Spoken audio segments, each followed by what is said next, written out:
Today, we'll be talking in terms of parking, traffic demand models, but basically thinking about how we can have multimodal transportation opportunities and how we can make that work a little bit better than what we're doing currently. As you know, 40% or so of folks in Key West use alternative methods of transportation other than a car. And then complete streets, taking a look at our main streets, arterials, and secondary roads, how we can boost those to be able to help make them more pedestrian friendly, being able to use bikes, and then all the other means of transportation, how we can have those flow goods and services and people a little bit more effectively. So with that, I'm going to turn it over to Richard, and as I understand from our director, he's going to then introduce all the team members, and then when they present, they'll be able to introduce themselves and talk in terms of what it is that they do. So with that, Richard, thank you. Good evening, everybody. Thank you again for those that came back, and thank you again for those that are here for the first time this evening. Richard Canoni, I'm a planning administrator with Calvin Giordano and Associates.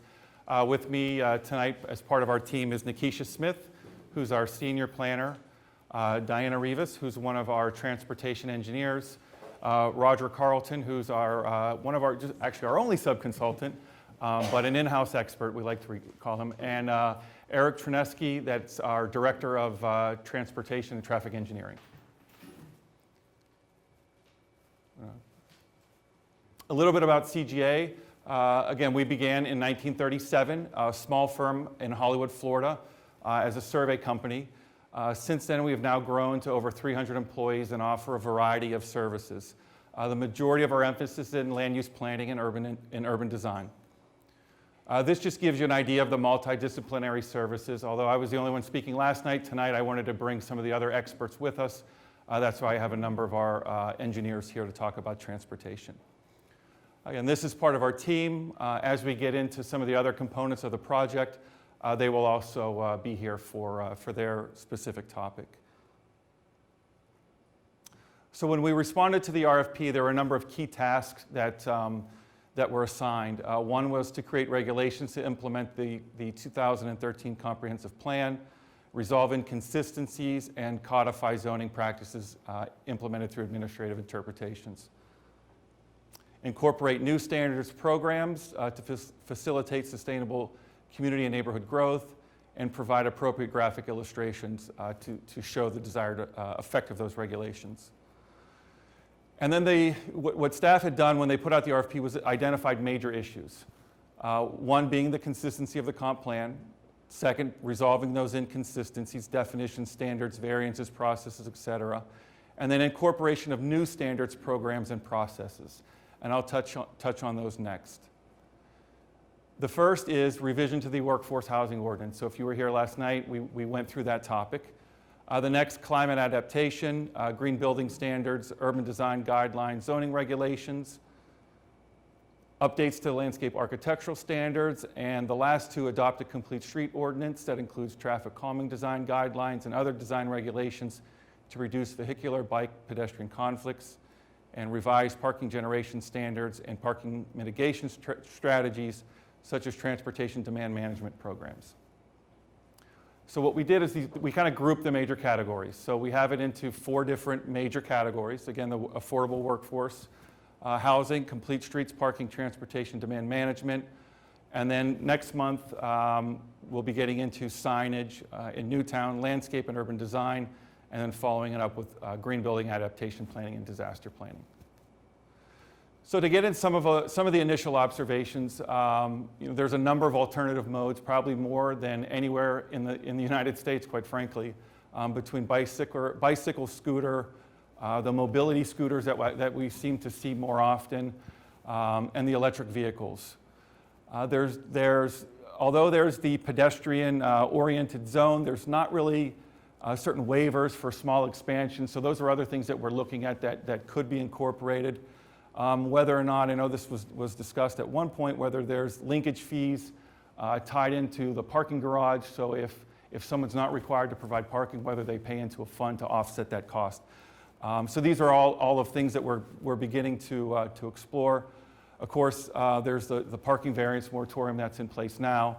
The pedestrian-oriented area that I talked about now, that only, the way I understand it, it only relates only comes into play if you change a commercial use.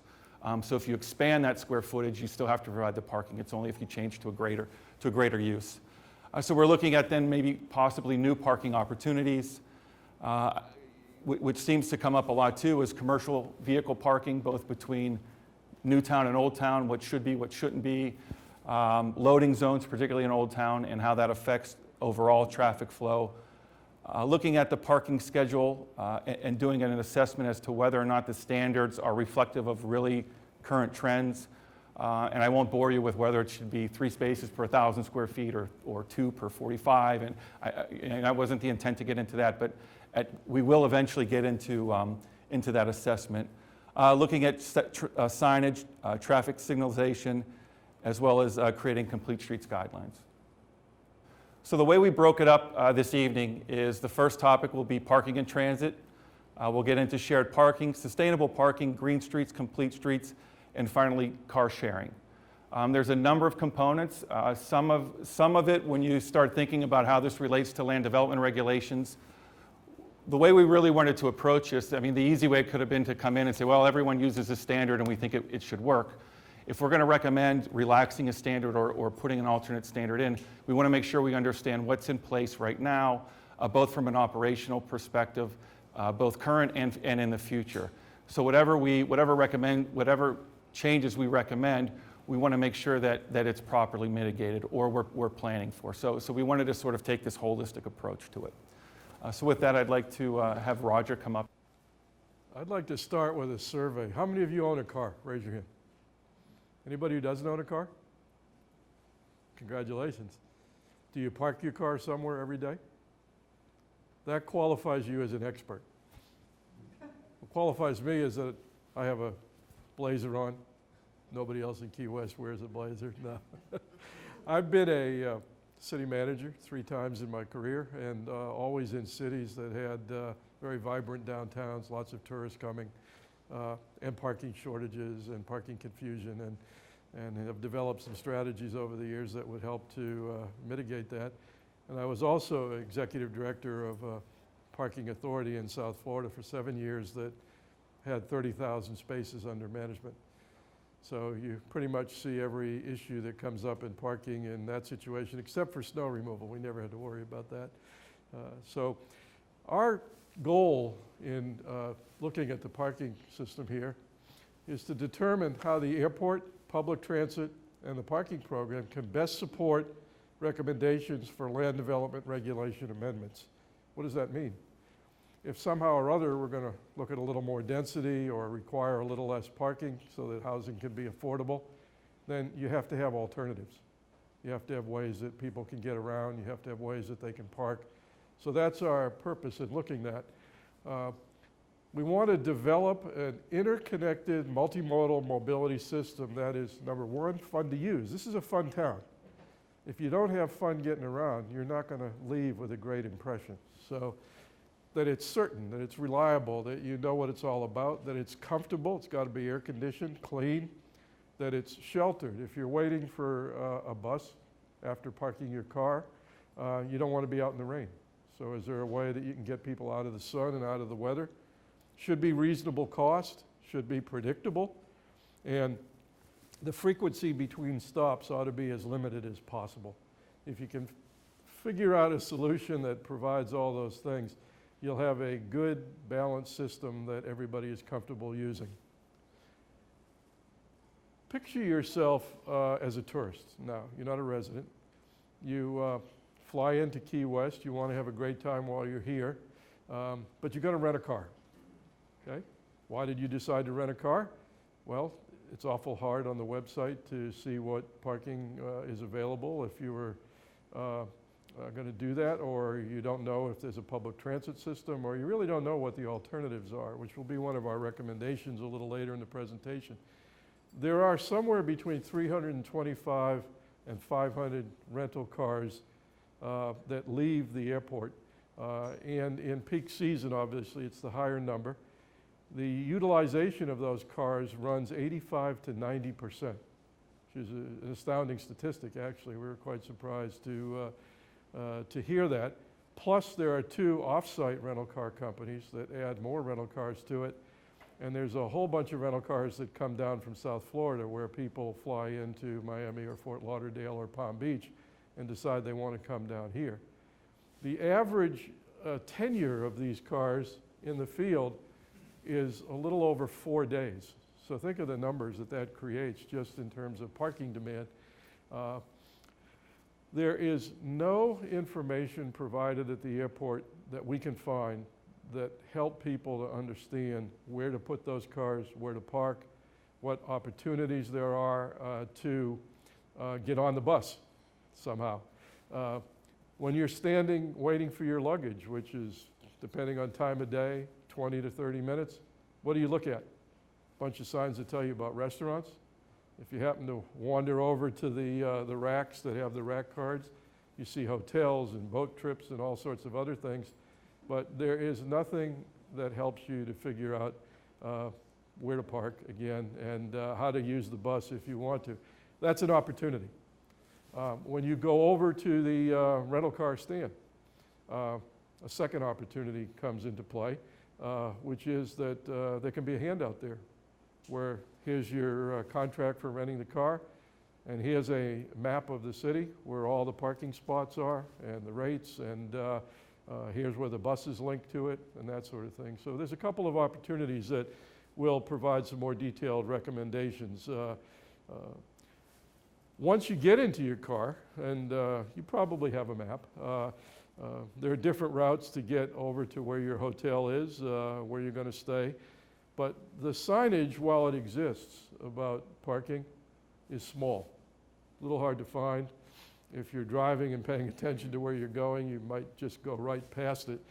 So that's another opportunity, is to improve the signage that you come in, and we'll talk about some more things as well. Finding parking when you're a rental car driver is not really a comfortable experience today in Key West, and there's some tweaking that could be done to make it that way. There's some good stuff. Right now, when you go up to one of the parking meters, you know, the multi-space meters, and you put your dollar in or your credit card in, you get a 2-part ticket. And you can tear off, part of that ticket has to go in the window so that the enforcement officers know that you've paid. But the other part can be used to actually get a free bus ride. There are really no easy to use or connect with apps that show you where parking is available. And that, you know, everybody uses apps today. I don't, I'm kind of a dinosaur, but my kids do. And an awful lot of people use apps to be able to find parking. It's another opportunity. We just observed this today, but the multi-space meters take 4 credit cards, but on the sign it only shows 2, which I hope you're already in the process of correcting. But this is just something that happens, and it would be nicer to know that happens. And then the multi-space meters have a potential, with an extra button on there, to sell all-day passes to use the bus, which would be good for the bus system, and it would be a great convenience. Put your credit card in, buy an all-day pass, get on and off the bus system. And another observation. Right now, marketing is a weakness of the program. We'll talk a little bit more about how parking operations should be enterprise funds, and enterprise funds are businesses, and businesses market. That's how you grow. That's how you become more profitable, is by marketing. If you have empty spaces, you know, an empty space in a parking garage or a lot is like an empty seat in an airplane. It makes no money, and it doesn't serve any needs. So whenever you can fill them up somehow, you're going to do better and provide improved service. So all kinds of recommendations to come on marketing. There is a revenue loss after midnight because our great parking director, who gave me a wonderful tour today and is really a good guy, doesn't want to get calls after midnight all night long that people can't get out of the garage, and that's fine. It's not reasonable to expect him to do that. So what happens? People get to know that if they're having a few drinks in the entertainment area after midnight, but they haven't gotten a ticket, do they have to pay for those 4 hours? Because I understand the saloon shut down at 4 in the morning or somewhere around there. So there is an opportunity to look at the disparity between when enforcement goes on and when people are really leaving the garage. Moving over to something of great concern to the residents of Key West is that there's 5,000 residential permits sold. These are approximate numbers, but only 1,000 spaces. Now, difficulty handling loading zones, cab stands, and there's all kinds of demands for on-street spaces that you have to find a way to meet. Cabs today are a lot of times responding to a call, and they'll block up a traffic lane. Should there be a place for a cab to be able to sit and wait for a ride? Who knows, but you certainly don't want them to block up traffic when the streets are as narrow as they are. Okay, move on for a minute. Parking finance and operations. The parking system generates about $6 million annually, plus about $500,000 from citations. It's a lot of money. Given the number of spaces you have, it's actually pretty good. It's a well-run, efficient operation, but it's not viewed as an enterprise fund. Now, what does that mean? I mentioned earlier that parking is a business, okay? And today, as the revenues come in, they're not kept in a pot that says, these are our revenues. The expenses are not kept in a single space, so that each month you get what's called a P&L statement, a profit and loss statement. That tells you how your business is doing. Now, I see the manager back there who's probably cringing, but at the end of the day, that doesn't mean that obligations that the parking department has today to support other programs that aren't parking, and it simply means that it's all identified in a single spot. There are other enterprise funds within the city as well, so that's one of the things that we're taking a look at is whether this should be an enterprise fund.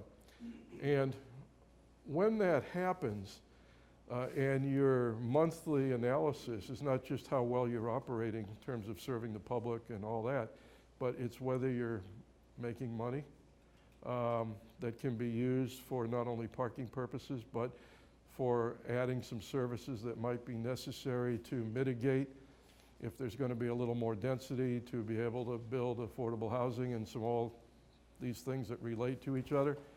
Having as an enterprise fund would probably be helpful. Okay. Bond financing, we understand, is not viewed positively.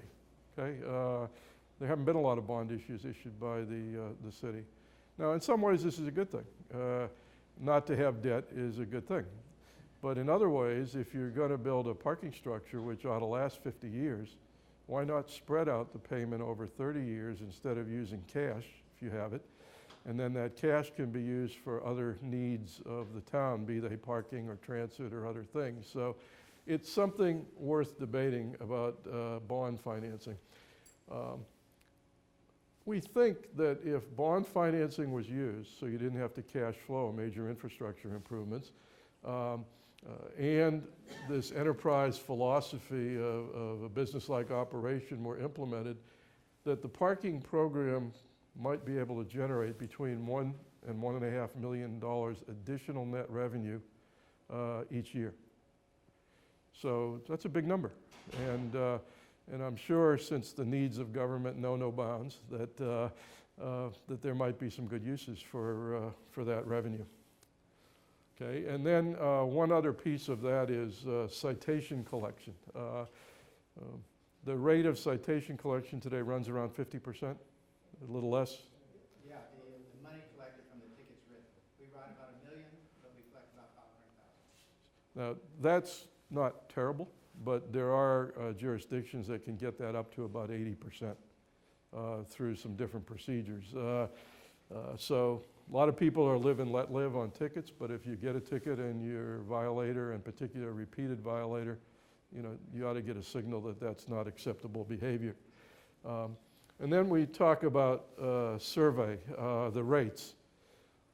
There's a lot of philosophies about parking rates. One is that a monthly parking fee ought to be 80% of 20 times the daily rate. I won't repeat that.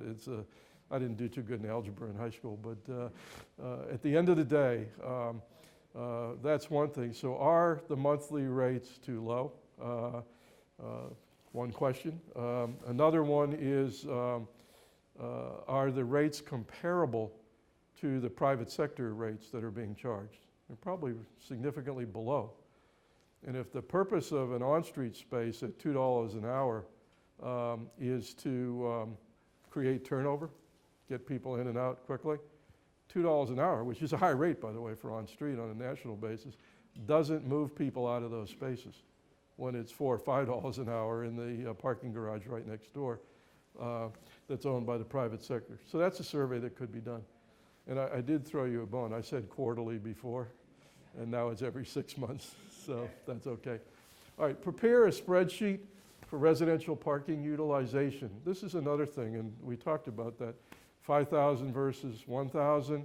Who's really using those spaces? Is that program serving the needs for which it was intended, or are there a whole lot of extra folk who are eligible to use that who maybe shouldn't? And we haven't drawn any conclusions on that, but without actually surveying the tag that's on there and who owns the car, that's a pretty important thing. And then I can also tell you that residential parking programs are subject to some fraud. Fraud meaning, you know, how did you qualify? And you just need to be real careful about that. So the park and ride garage, and we'll just leave this one on the table. That's on a lease from the Keys Electric, who owned the land. There was a grant that got given to build that, but in 8.5 years, that lease is up, and the way we understand that it's written is that the property goes back to Keys Electric with all improvements. It's 8.5 years seems like a long time away. It's not. And it might be a good idea to start to think about that and how to solve that problem and begin some conversation. Right. On to the transit system for a moment. There aren't many streets in town that don't get some type of transit service, you know, and it may be different hours, or it may not have good headways, which means how frequently it comes, or there may be individual complaints. But when you look at this, it's a pretty complete system. Now, there are questions that come out of that as to whether the bus stops tie in not just to park and ride, but other parking lots, and you can ask a lot of questions about it, but I don't think you can say that there isn't a lot of bus service routes. So just wanted to show you that. The buses are clean and air conditioned. I understand it wasn't too long ago before the final buses were air conditioned, and that's been done. The headways between runs are improving due to better scheduling. It used to be that you might get 3 buses 5 minutes apart and then not get another one for 45 minutes.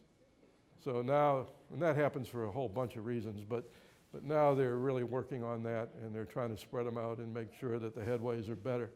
The ridership is fairly low, and fare box revenue is only 10% of expenses. Most really urban transit systems that have heavy routes, a lot of high-rise buildings and the like, get up to 24 or 25% fare box, but it's hard here to get much higher than that.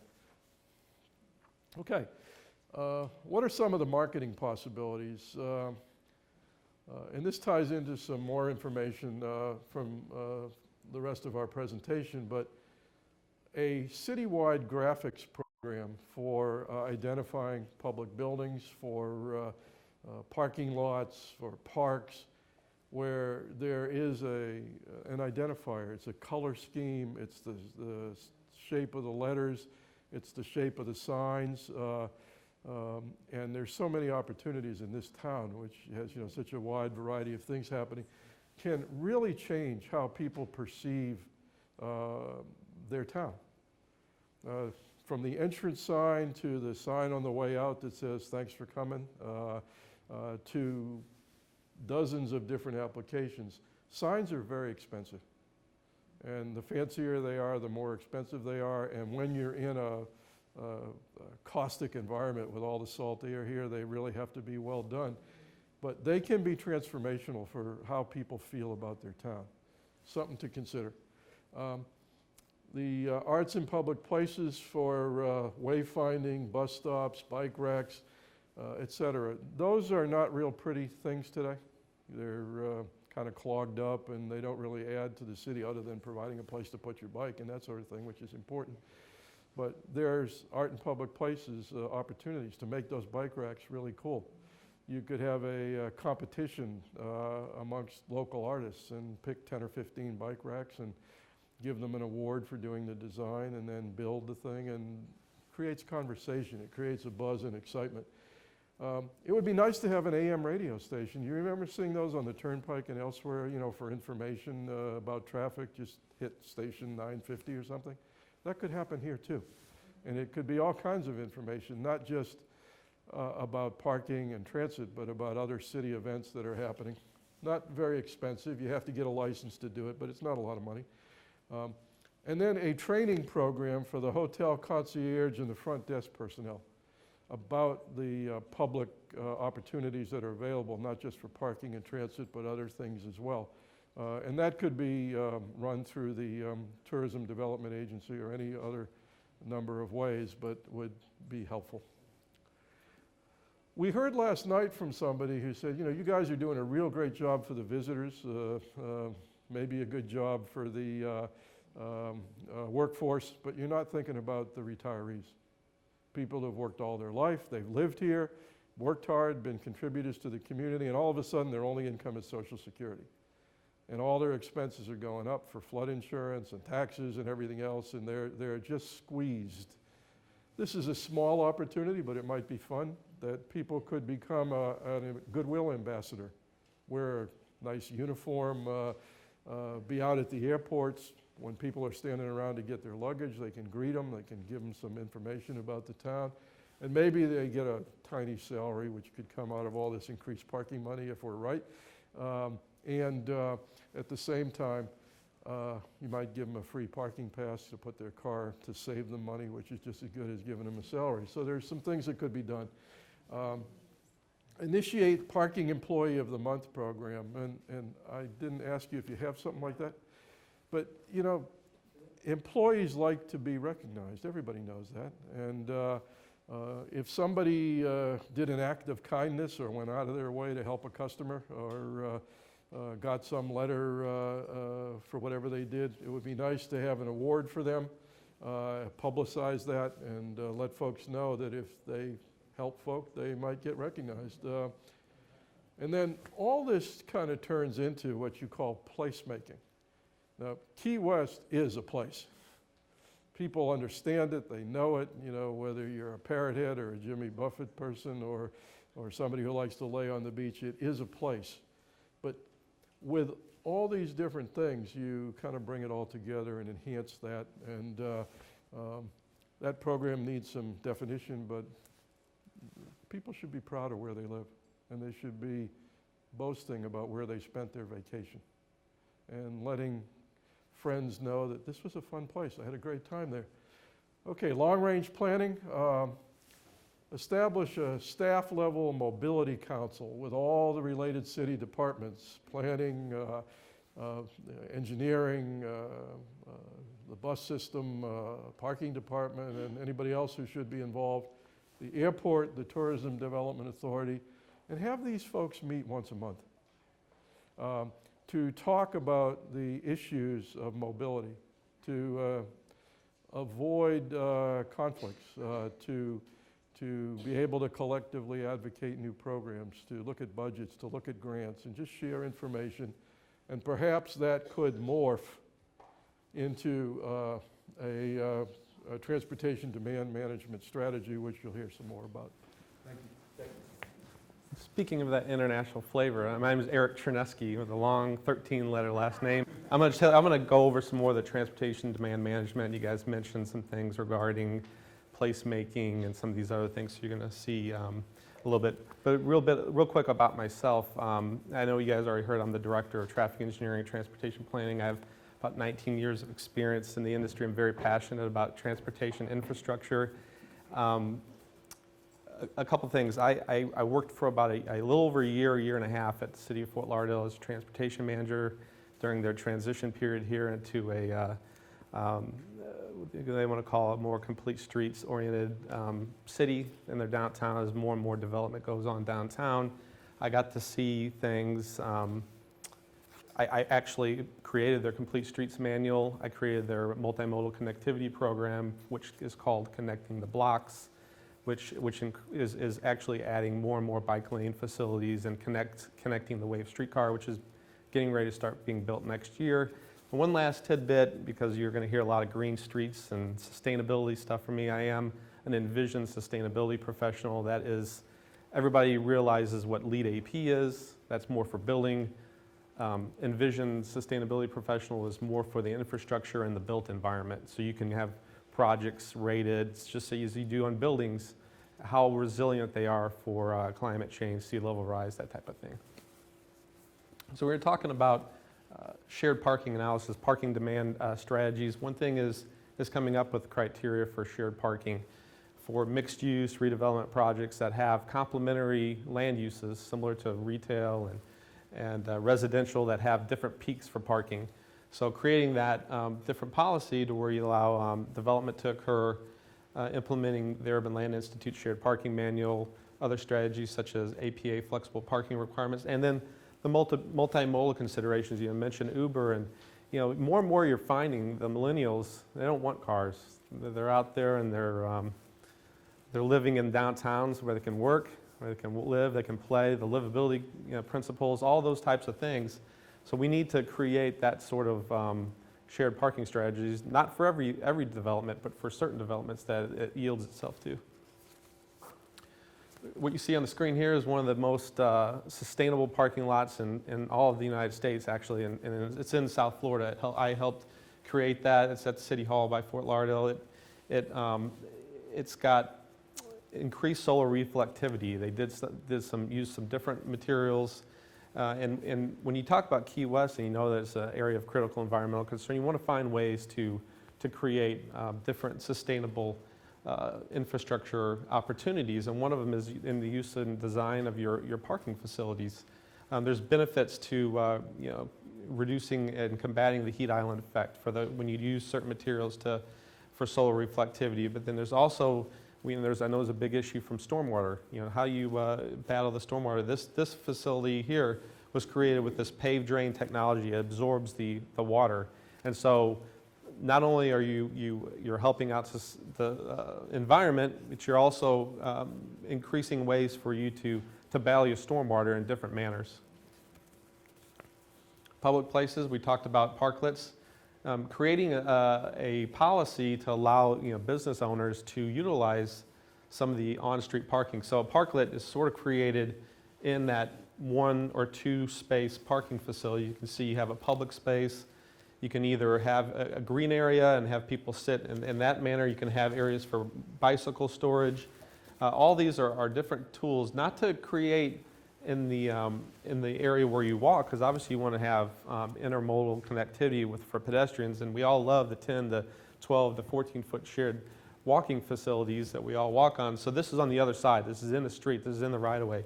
Obviously there's some safety concerns and making sure you build it and design it in a way to where it's safe from the outside area, but there can be a area where business owners can go through the policy, come to the city and say, listen, we want to use these 2 parking spaces to create a parklet for a period of time like 4 months. So that's an area where you can actually increase the placemaking and areas for amenities and green space, not only for the businesses, but for special events and those types of things. Bicycle corrals and bike shares. Bike share programs, they're being used and utilized all across the country. It's a way for cording off a couple spaces and creating to the left is the bike corral where you can have 10 to 12 bicycle facilities in 1 or 2 spaces, parking spaces, and again, promoting intermodal alternative modes of transportation. And the one to the right, obviously, is a bike share program. Finding an opportunity to partner with different places. I know that one you see there is B-Cycle, that's in South Florida, and there's also other ones in Miami. You kind of go and you can rent those for an hour or 2 hours at a time. You place them in key attractors across the city, and you want to make a quick trip, you pay it out, $2, $3, $4, $5, and get a bike only for a couple hours as opposed to renting it for the day. So those are installed in high areas of bicycle activity. More on the green streets, here's an example of a green street where you get your green bike lanes, and Diana will go over more about the complete streets. But here I want to show you bioswales. Bioswales and rain gardens can be installed on complete streets in areas you're going to do some enhancements in infrastructure, and those are areas where you can capture the water, and it's an alternative to underground storm drainage systems. This is more another example for sustainability, another place where you can have these improvements in the built environment, and you can sort of customize each of your streets with this permeable pavement, reduced runoff, and enhanced planting areas. So it's not only aesthetic, but it also helps with the habitat and the enhancement of your facilities. Good evening, everybody. My name is Diana Rivas, and I'm traffic engineer for CGA, Calvin Giordano Associates. Tonight I'm going to be introducing a new concept. The concept is complete streets. Complete streets are the essential component in creating a livable and walkable neighborhood. They're environmentally friendly, they are attached to smart growth policies, and create a healthy road development. So you would ask, what makes a complete street? Well, a bike lane, a bus lane, some street lighting, wayfinding signs, on-street parking, landscape median, a bus shelter, street furniture, pedestrian lighting, buffer bike lane. Do we really need all this? Not necessarily, but these are some of the components that we can introduce into a complete street. Now, do you guys think this is a complete street? Yes? No? Maybe? Sure. Got some bike racks, got a landscape median, some wayfinding signs. Next slide. I don't see any on-street parking. We don't need to have all the components to have a complete street. As long as we provide the right modes of transportation, we're fine for whoever is using it. Is this a complete street? Of course. There's a bike lane. There is a very, very wide sidewalk, and it's a landscape median. Moving to the next one. Is it a complete street? Yes.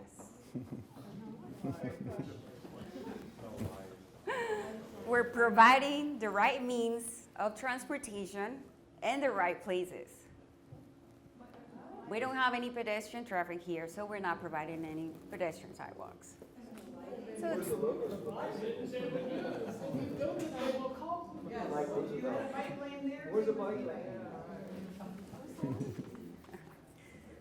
so we analyzed some of the local streets, and the majority of the local streets here in at Key West are 50-foot right-of-way. Here's Silder Street. So what do we have in Silder Street? We have 10-foot sidewalk on both sides of the road. We have a 7 or 8-foot on-street parking and a bike lane. Now, from the feedback we got this morning, a lot of people are afraid to ride on that bike lane. But it's still a complete street. Some other 50-foot right-of-way are Fleming Street, Catherine Street, 5th Street 6 and 12, and Newtown. Then what can we do to improve that complete street? Here are some good examples. We can introduce green bike lanes. We could also introduce a 2-foot buffer. And right on the bottom right here. Sort of like a shared use path. It's gonna be a lane wider than a regular bike lane, but smaller than a regular lane where a normal 2-door, 4-door vehicle is gonna ride. This could be utilized for bikes, pedicabs, perhaps a golf cart, vehicles that are generally less than 20 miles per hour. So we also have 40-foot right-of-way and 60-foot right-of-way. You can see 40-foot right-of-way will be Casa Marina, Perth Street. 60-foot right-of-way is Washington Street, Seminole Street, Kennedy Drive. 40-foot right-of-way, still introducing the concept of a green bike lane and a 2-foot buffer with delineators, just to give some protection to the bike riders. And then right here, the 60-foot right-of-way, we have at least 10 foot of sidewalk, on-street parking on both sides, 2-foot buffer bike lane, and some street furniture, some landscaping, and some street lighting. So you heard me talk about what is a green bike lane. Here, with a green buffer bike lane, it increases the distance between the bike and the vehicle traffic. It also helps to faster moving bicycles to pass the slower moving bicycles without encroaching into the travel way. It also protects the bicycle. It creates awareness to the regular vehicle traffic that there is a bike lane next to you. And it works as a traffic calming device. What's the striped thing? The buffer, the 2-foot buffer. Buffer. Yes, it's a new concept that FDOT has approved. So it's more bicycle friendly. Who's gonna tow the taxis? That requires 60 or 40, or what does that require? That will be a 5-foot green bike lane and a 2-foot buffer. So it's definitely a concept that's been approved by DOT. And they have created some guidelines, or where can we install those green bike lanes. First one, top left, it will be in the conflict zones. The conflict zone is that transition area from that bike lane to the right turn lane. The second one is in the bike grid corridors. The third one is in a dash color in the conflict corridors. Of course, you know, it's a new concept. There needs to be some signage, so some variations of the regular MUTCD signs to yield to bikes are going to be used. So here's the general map of the city of Key West. The green lines are the bike routes, not necessarily a bike lane. And then the red ones delineate the actual bike lane. So you can see here in White Street, you start at Atlantic and then you go up to, I think it's Catherine Street. Then from Catherine Street, it turns into a bike route. It's kind of confusing for a person who's biking on, and that's not familiar with the city of Key West, that's biking on White Street and then it turns into a bike route. So where did my bike lane go? Some signage, maybe some pavement markings will help. Then here's Fleming Street, Southern Street, and Flagler. Flagler starts on Roosevelt, and then at Kennedy, it ends. If we have enough right-of-way in Flagler, which is about 80 plus feet, why not continue the bike lane all the way to White Street? Just something to consider.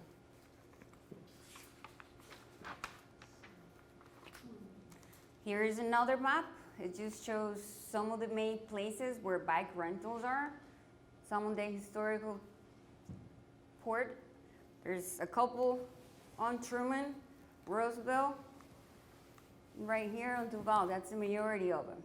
But we don't see anything over here. And that's where the main resorts and hotels are located. Why not provide a bike share plan?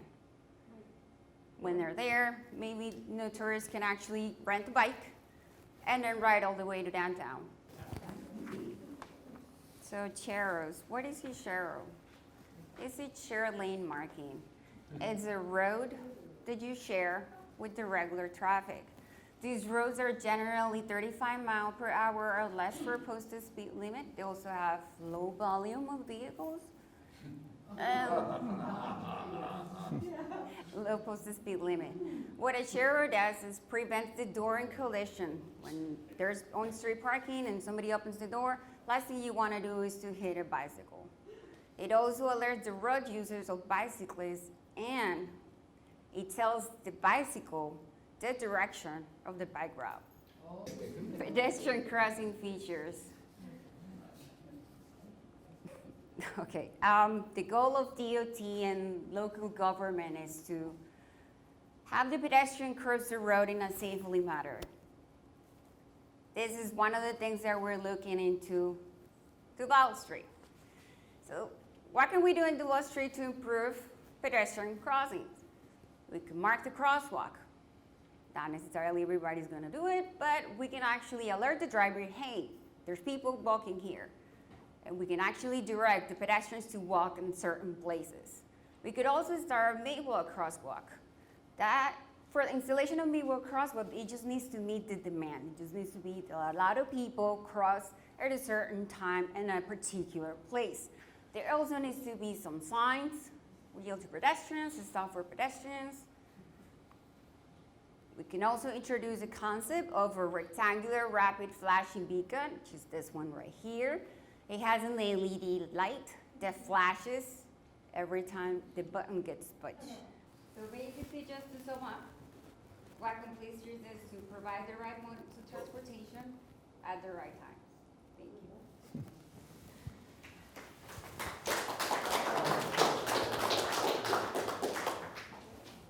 Thank you. Best for last, right? One of the concepts, again, as Thaddeus mentioned, we're in the very preliminary stages. We're looking at every possible aspect. When we approached this at the kickoff meeting, one thing I mentioned was that this city, we all know it's unique, but it's unlike anywhere else. It truly is. So the way we wanted to approach this is look at everything, every single possibility, and we're probably it is going to get narrowed down quite a bit. But this is why we're here. We want the feedback. We want to be able to be told, you guys make no sense at all. Fine, we'll take that and we'll study it, or we won't study it. But at least we just want to go through the process. So one of the concepts, if you remember last night, we talked a little bit on the affordable housing component as to whether or not we should provide parking for affordable housing. Does it make sense? And one of the numbers I got from AAA is and again, this is on average across the United States, to own and operate a car in the United States is $740 a month. So for those of you that raised your hand early on, if you have a car payment and gas and pay for maintenance, think about what you pay and how that relates to your budget.